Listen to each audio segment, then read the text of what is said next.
Next topic है हमारे पास basic practices of crop production. ठीक है, तो देखो जब भी हम कोई क्रॉप प्रोडक्शन करते हैं, ठीक है, क्रॉप को जब हम बोते हैं कहीं पे, तो उससे पहले काफ़ी सारी प्रोसीजर्स होती है जिसको हमें मतलब जिसको स्टेप वाइज हमें करना पड़ता है। ठीक है, तो देखो स्टेप वाइज जब हम जैसे हम चाय बनाते हैं, तो चाय बनाने के भी एक प्रोसीजर है ना कि पहले वाटर को हम उबालते हैं, फिर उसमें चाय पत्ती डालते हैं, है ना, फिर उसमें चीनी डालते हैं, फिर क्या दूध डाल के उसे अच्छे से उबालते हैं, तो तब जाके हमारे पास एक अच्छी टी बनती है। ठीक है, तो इसी तरीके से क्रॉप प्रोडक्शन के लिए भी कुछ स्टेप्स होते हैं पर्टिकुलर, वो करने बहुत इंपॉर्टेंट है। ठीक है, इससे हमारी क्रॉप प्रोडक्शन क्या है, बहुत ही अच्छी क्वांटिटी में हमें क्रॉप मिलती है। ठीक है, तो देखो इसको बोलते हैं हम एग्रीकल्चर प्रैक्टिसेस। तो इसमें 7 स्टेप्स आते हैं बेसिकली। फर्स्ट है हमारे पास preparation of soil. Preparation of soil का मतलब क्या है कि देखो जब भी हम कोई क्रॉप बोते हैं ना, तो जब उसको हार्वेस्ट कर लेते हैं, काट देते हैं हम, उसके बाद बहुत सारा कचरा क्या हो जाता है, मतलब बहुत सारे अनवांटेड वीड्स जो कि हमें ज़रूरत नहीं होती है उस जो फर्टाइल लैंड होती है, ठीक है, उस फर्टाइल लैंड पे उस कबाड़े की ज़रूरत नहीं होती है हमें। तो सबसे पहले हम उसको क्या करते हैं, रिमूव करते हैं। रिमूव करने के बाद हम क्या करते हैं कि जहाँ पे हमारी क्रॉप प्रोडक्शन हुआ है जिस फील्ड पे, वहाँ पे क्या होता है कि वहाँ पे वो ज़मीन क्या हो जाती है बिल्कुल, जब 2-3 महीने तक क्या हो रहा है, क्रॉप ग्रो हो रही है वहाँ पे, तो वो जो मिट्टी है वहाँ की, है ना, सॉइल होती है, वो बिल्कुल टाइट हो जाती है। तो सबसे पहले उसे क्या करते हैं, हम लूज़ करते हैं। लूज़ करने का मतलब लूज़ कैसे कर सकते हैं, किसी चीज़ से हमें क्या करना पड़ेगा, सॉइल को खोदना पड़ेगा, है ना, ऊपर की लेयर जो सॉइल की होती है उसको खोद के पलटना पड़ेगा, तभी जाके वो लूज़ होगी। तो वो करना बहुत इंपॉर्टेंट है, उसी को बोलते हैं प्रिपरेशन ऑफ सॉइल। ठीक है, तो प्रिपरेशन ऑफ सॉइल में क्या आता है, टाइलिंग आती है, प्लगिंग आती है। ठीक है, किससे किया जाता है ये, तो इसके भी प्रोसेस हैं। ठीक है, या तो प्लग से किया जाता है, जो कि बैलों के साथ आपने देखा, जिसको हल बोलते हैं हिंदी में, है ना, तो बैलों के साथ बांध के टी शेप रहता है ये एक, बेसिकली इस तरीके से रहता है।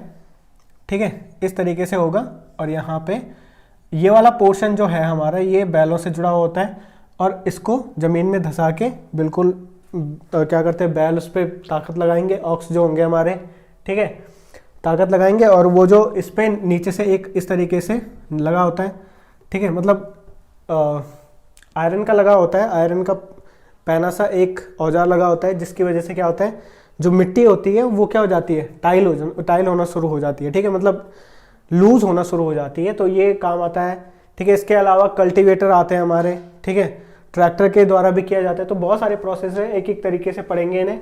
ठीक है, इसके बाद है सोविंग करना, मतलब जब हमने टाइलिंग कर ली, लूज टाइलिंग कर दिया, और टाइलिंग के टाइम पे क्या होता है कि यहाँ पे घासें भी होती है ना, उसको भी हटा देते हैं, जो वीड्स होती है वो भी हट जाती है।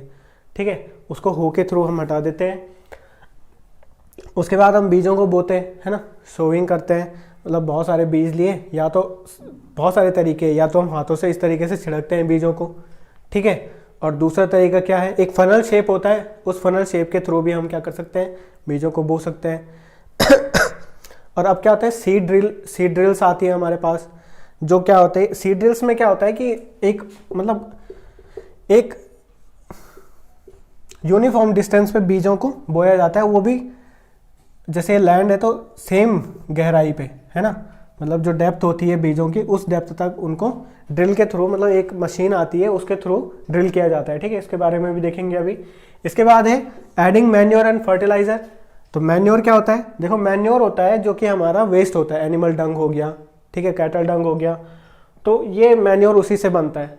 और इसके साथ साथ जैसे जो लीव्स हो गई, सड़ी गली लीव्स होती है ना ट्रीज की, उससे भी बनता है। फर्टिलाइजर ये हमारे दोनों होते हैं।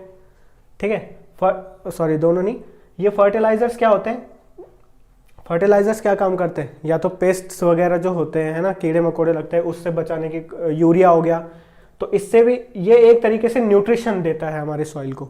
इसी न्यूट्रिशन की वजह से क्या होता है, न्यूट्रिशन वैसे ये भी देता है, बट ये वाला न्यूट्रिशन क्या है, इस न्यूट्रिशन को जो हमारे ऑर्गेनिज्म होते हैं, जो डिकम्पोजर होते हैं, वो इसको क्या कर सकते हैं, मतलब रिसाइकल कर सकते हैं। बट ये फर्टिलाइजर्स को, मतलब ये थोड़ा केमिकली होता है, इससे नुकसान ज़्यादा होते हैं बेसिकली, है ना, तो इसका कम ही यूज़ करें। ज़्यादातर मैन्योर का यूज़ करना हमारे लिए इंपॉर्टेंट है। देखेंगे इनके बारे में भी क्या होता है ये। ठीक है, इसके बाद है इरिगेशन, पानी देना ज़रूरी है कि किस तरीके से इरिगेशन है, अलग अलग टाइप होते हैं, ट्यूबवेल से, रिवर के थ्रू, पॉन्ड के थ्रू, लेक्स के थ्रू, ठीक है, डैम्स के थ्रू भी होता है कहीं कहीं पे।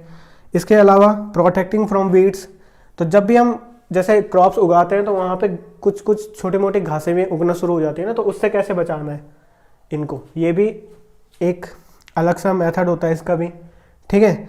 फिर हार्वेस्टिंग, देखो जो प्रोटेक्टिंग फ्रॉम वीड्स है ना, इसके लिए पेस्टिसाइड्स भी आते हैं, ठीक है, पेस्टिसाइड्स भी वीड्स को हटाने का काम करते हैं, ठीक है। इसके बाद हार्वेस्टिंग, हार्वेस्टिंग का मतलब जब फसल पूरी तरीके से मैच्योर हो जाती है उसको कट करना, और कट करने के बाद सबसे इंपॉर्टेंट है स्टोरेज, ठीक है। तो एक एक करके इनको पढ़ते हैं, तो देखते हैं नेक्स्ट टॉपिक।